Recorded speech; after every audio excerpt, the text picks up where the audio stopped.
भाभी के आम के बगीचे के ससुराल में आई दो अमीर नंद। अरे ये क्या, दोपहर के 3 बज रहे हैं, इतना लेट खाना बनाया, ऊपर से लाइट भी चली गई। अब हम खाना कैसे बैठकर खाएंगे?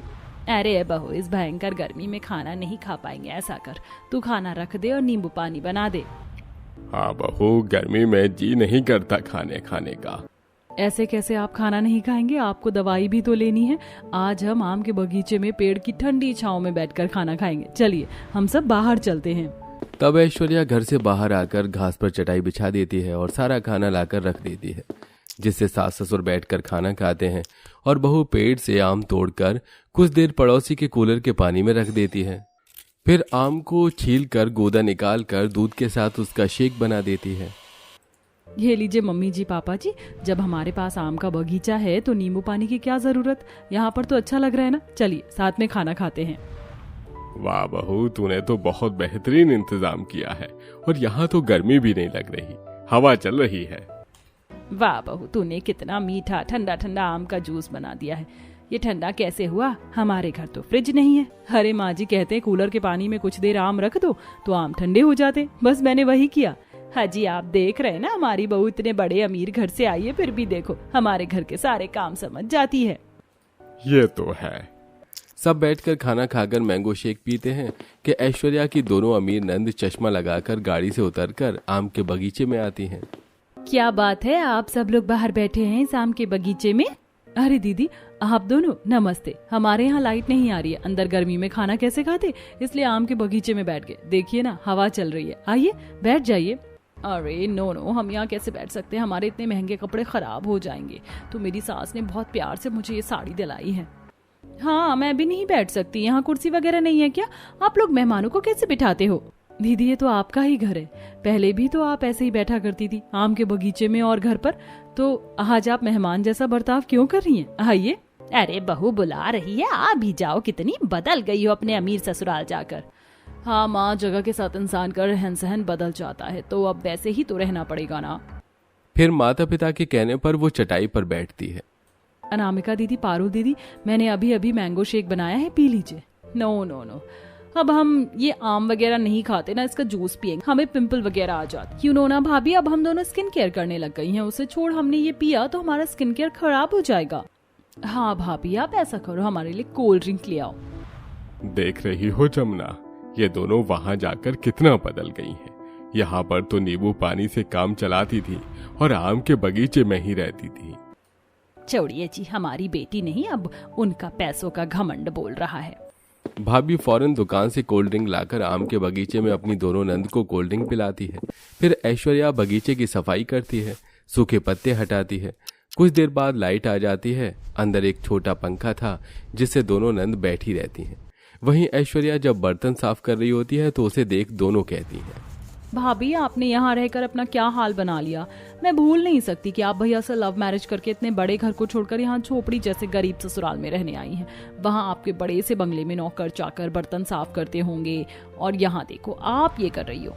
सच बताऊं तो भाभी, मुझे भी आपके लिए बहुत बुरा लगता है। मम्मी पापा को देखना, बगीचे की सफाई करना, आम तोड़कर कुछ न कुछ बनाना। आपको यहाँ इतनी गर्मी में क्या मिल रहा है? बेहतर होगा आप अपने घर जाकर एसी में रहो, क्योंकि हम भी बिना एसी के यहाँ नहीं रह पा रहे।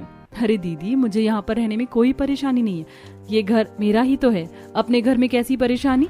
हाँ, मैं पहले अमीरों की तरह रहती थी, लेकिन अब ये भी अच्छा लगता है, और आम के बगीचे में तो सुबह शाम बैठ जाओ, सुकून ही मिलता है। ठीक है, आप बर्तन साफ कर लीजिए, हम अंदर पंखे में बैठे हैं।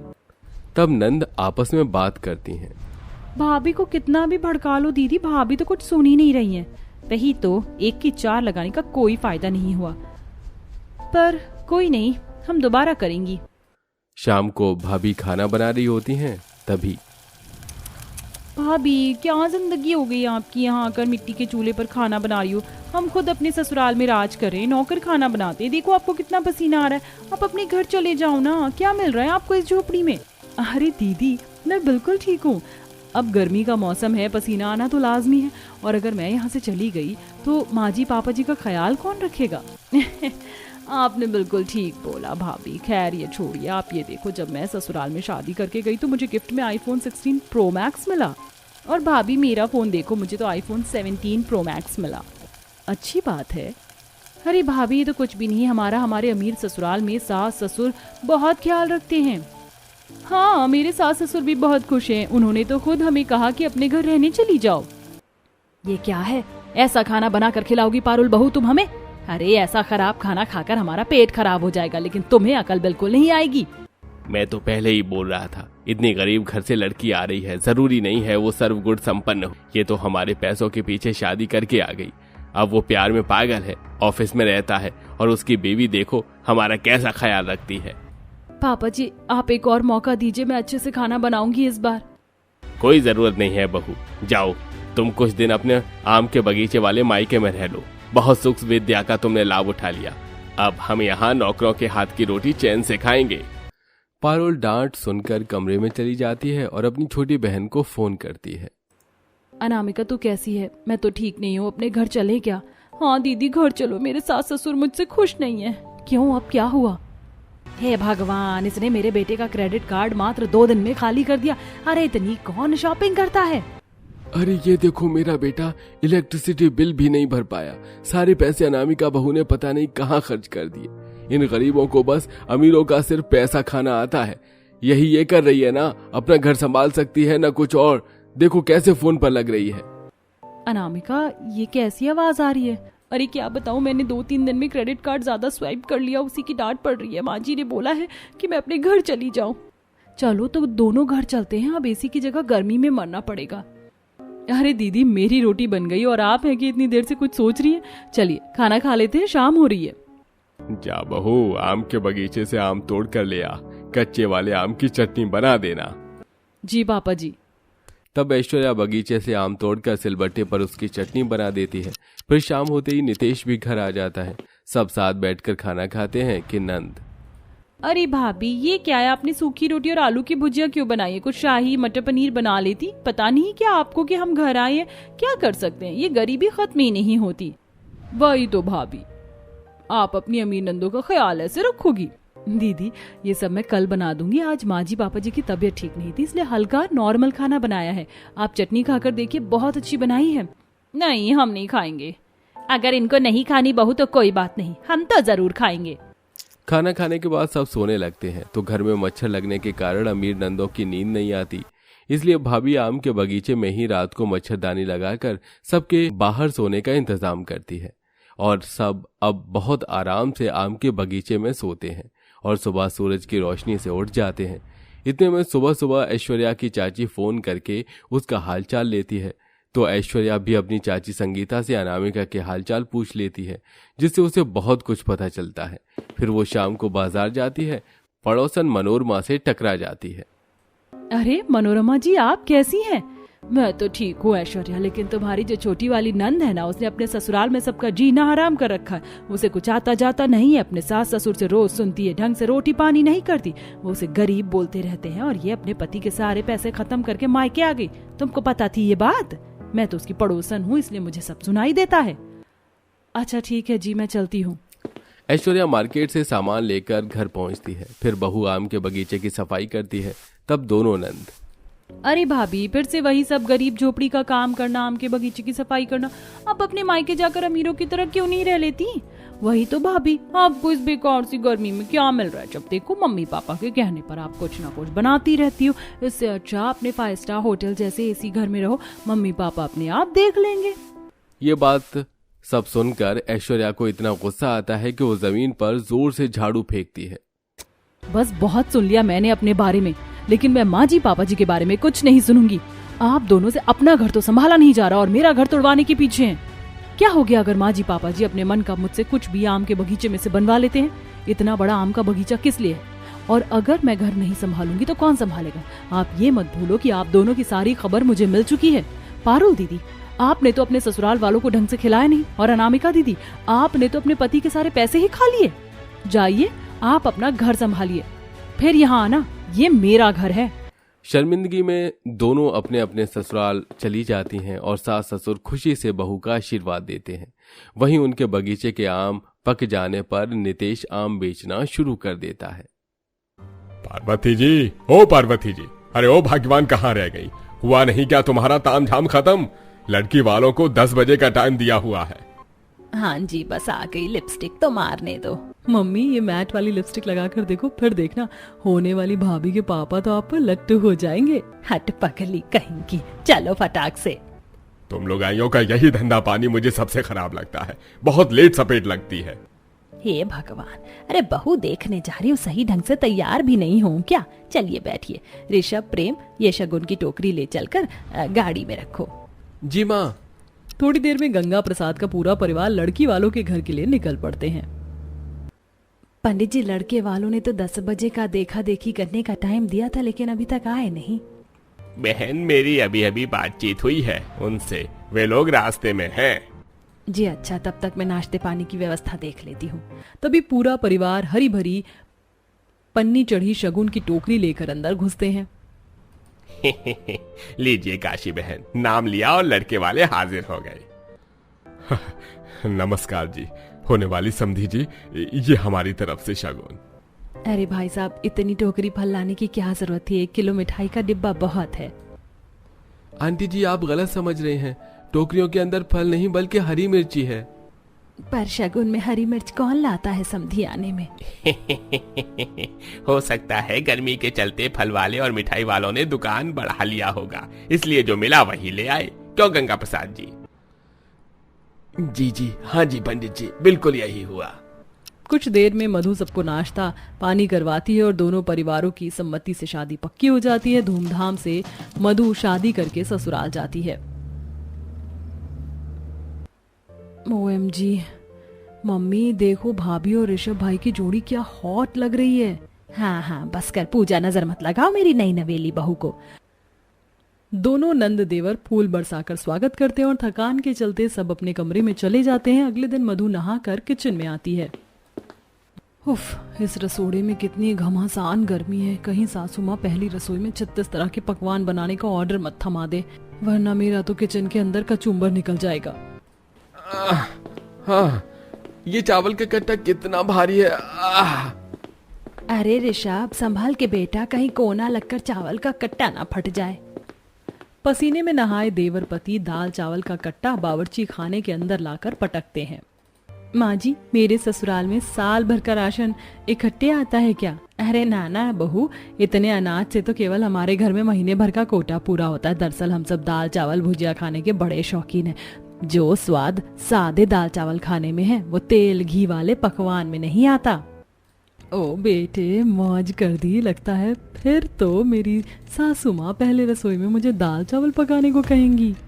दाल चावल बनाने की बात सुनकर मधु काफी ज्यादा खुश होती। तभी गंगा प्रसाद 10-10 किलो वाली पन्नी में तीखी मोटी मिर्च ले आते हैं। लो भाग्यवान, ले आया मैं भुजिया का जुगाड़। आज तो बिल्कुल फ्रेश मिर्च मिल गई। ले मधु, अब फटाफट से दाल चावल और कुरकुरी मिर्च वाली भुजिया बना ले। मिर्ची की भुजिया सुनकर मधु का माथा चकरा जाता है। माँ जी, इतनी सारी तीखी मिर्च की भुजिया कौन खाता है? मेरा मतलब, इस मोटी वाली मिर्ची को तो जीरे में भूनकर या भरवा अचार खाने में स्वाद लगता है। और अभी तो इतनी लकड़ी गर्मी का मौसम चल रहा है, इतनी तीखी मिर्ची की भुजिया खाएंगे तो कान से धुआं निकल जाएगा। ससुर जी, आप कोई हरी सब्जी ले आइए, सेमी, फली, कुंदरू, परवल, आलू जो मिले। बहू, ज्यादा मुखियाइन मत बनो। हम लोग गर्मियों के मौसम में दाल चावल मिर्च की भुजिया ही खाते हैं और इस रिवाज को तुम भी मान लो। जी ससुर जी, आपका हुक्म सर आंखों पर। बेचारी बहू डर कर हाँ तो कर देती है, मगर सास ससुर की रसोई से सरकते ही खिटपिट करना चालू कर देती है। भैंस की आंख, ये कैसी बसूड़ी फैमिली में फंस गई मैं शादी करके। अरे लोग मिर्ची के पकौड़े, भुनी मिर्ची या ज्यादा से ज्यादा मिर्च की चटनी खाते, मगर मेरे चटोरे ससुराल वालों को तो भुजिया खानी है। मुझे क्या खुद ही बम की तरह फटेंगे। दाल चावल उबलने चढ़कर बहू मिर्च काटने लगती है तो देवर धमक जाता है। भाभी, कितनी मोटी मोटी भुजिया काट रही हो आप तो। देवर जी, ज्यादा भाषण झाड़ने की जरूरत नहीं है। मैं भुजिया मोटी काटूं या पतली, खाने से मतलब है। अच्छा, आपको तो मैं मजा चखाऊंगा। माँ किचन में आना जरा। अरे क्या हुआ प्रेम, गुस्साए हुए क्यों हो? माँ देखा, भाभी कितनी मोटी मिर्च की भुजिया काट रही है। मैंने कहा पतली काटो तो उल्टा मुझ पर राशन पानी लेकर चढ़ गई। भड़कते हुए सास बहू को भला बुरा सुनाती है। बहू, एकदम बारीक भुजिया काट, वरना अच्छे से लाल नहीं होगी। कचर कचर करेगी तो सारा मजा किरकिरा हो जाएगा। जी माँ जी, भाषण झाड़ कर खिसक लिए सब, ये नहीं कि भुजिया कटवा दूं। 10 किलो मिर्ची की भुजिया काटते हुए बेचारी बहू की आंखों में मिर्ची के बीज उड़कर पड़ जाते हैं। मम्मी मेरी आंख कितनी जल रही है। अरे भाभी भुजिया छौंकी की नहीं अभी तक? जी छौंक दिया है। मिर्च की भुजिया ने तो मेरे भेजे की भुजी बनाकर रख डाला। थोड़ी देर में बहू सबको दाल चावल और मिर्च की भुजिया खिलाती है। वाह मधु, खिले खिले चावल और गाढ़ी दाल बनाई है तुमने। इसके साथ कुरकुरी मिर्च की भुजिया खाकर मजा आ गया। सच में बहू, तू तो पक्की हलवाई निकली। फर्स्ट क्लास दाल चावल भुजिया बनाया है, तू भी बैठ के खा ले। नहीं नहीं, आप लोग खाइए, मुझे गर्मी लग रही है। अरे भाभी खाओ ना। पूजा प्लेट लगाकर दे देती है। भगवान, इस प्लेट में तो दाल चावल से ज्यादा भर भर के मिर्च की भुजिया पड़ी हुई है। इसे खाकर कहीं मैं खल्लास ना हो जाऊं। जैसे ही बहू एक चम्मच खाती है तो कान जुबान दोनों से धुआं निकल जाता है। आह आह मिर्ची, उफ उफ मिर्ची, पानी पानी। तेज मिर्च लगने के चलते मधु पूरे जग भर का पानी गटक जाती है। वहीं पूरा परिवार खींखी करता है। लगता है भाभी आप मिर्च नहीं खाती हो, थोड़ी सी भुजिया खाकर ही आप तो भुट्टे की तरह उछल पड़ी। हाँ, क्योंकि मैं तुम्हारे जितनी जीभ की चटोरी नहीं हूँ पूजा। मुंह फुलाकर मधु कमरे में आती है। तभी रात के खाने के टाइम सब्जी वाले से सास पतले तीखे मिर्ची ले आती है। ले बहू, ये 5 किलो पतली वाली मिर्च लाई हूँ। रात का टाइम है तो इतने में सबके लिए भुजिया पूरा पड़ जाएगा। दाल चावल भुजिया बना ले। मगर मम्मी जी, दिन में ही तो आप लोगों ने दाल चावल मिर्च की भुजिया भर भर कर खाई थी। मैंने अभी रोटी और तड़ीदार चाप की सब्जी बनाने की सोची थी। दिन में मेरा पेट भी नहीं भरा था। अरे तो तेरी खुराक भी तो बिल्कुल ऊंट के मुंह में जीरे जैसी है बहू। कम से कम 2 प्लेट दाल चावल तो निपटा जाए। सास बेचारी बहू पर दाल चावल मिर्च की भुजिया बनाने की फरमाइश थोप कर चली जाती है। भयंकर गर्मी में भड़कते हुए बहू उन्हें डेली यही बनाकर खिलाती। इसी तरह 2-3 हफ्ते हो जाते हैं। मेरी तो जिंदगी झंड हो गई है। इस दिन रात मिर्च की भुजिया खाने वाले ससुराल में, ऊपर से सड़ी सी गर्मी का मौसम। तभी खाना बनाते बनाते बहू को पेट में खलबली चालू होती है और वो टॉयलेट भागती है कि कुछ देर बाद। हाँ, आज तो सुबह से 7-8 चक्कर काट लिया मैंने। ये मिर्ची खाने का नतीजा मुझे ही भुगतना पड़ रहा है। ये मेरे टेढ़े चटोरे ससुराल वाले ऐसे नहीं सुधरने वाले। अब मुझे अपनी उंगली टेढ़ी करनी पड़ेगी। अब की बार जब बहू खाना बनाती है तो मिर्च की भुजिया के लिए सबसे तीखी चुनिंदा लौंग वाली छोटी हरी मिर्च खरीद कर लाती है और वहीं दाल के तड़के में सबसे तीखी वाली कश्मीरी लाल मिर्च का तड़का मारती है, जिसे खाकर ससुराल वालों की जुबान जल जाती है। हाय दैया है दैया रे, दाल बनाया है कि बवाल। हाँ कर मिर्ची डाली है।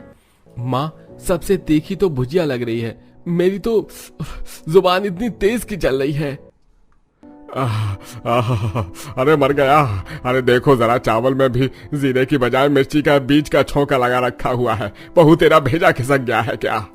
हाँ, अता माजी सटकली। ससुर जी, मिर्च का भुजिया नहीं हो गया कि गदर मचा रखा है। सबको अपनी चटोरी जुबान की पड़ी है, बहू की नहीं। मैं इस घर को छोड़कर जा रही हूँ, बनाकर खाते रहो खुद। बहू के धमकी के बाद ससुराल वाले सीधा लाइन पर आ जाते हैं और अब मिर्च की भुजिया खाने की लत छोड़कर सब लोग दाल चावल के साथ गर्मी के सीजन की हरी भरी सब्जियां जैसे कि कुंदरू, परवल, बीन्स, सेम फली, तुरई का सेवन करने लगते हैं।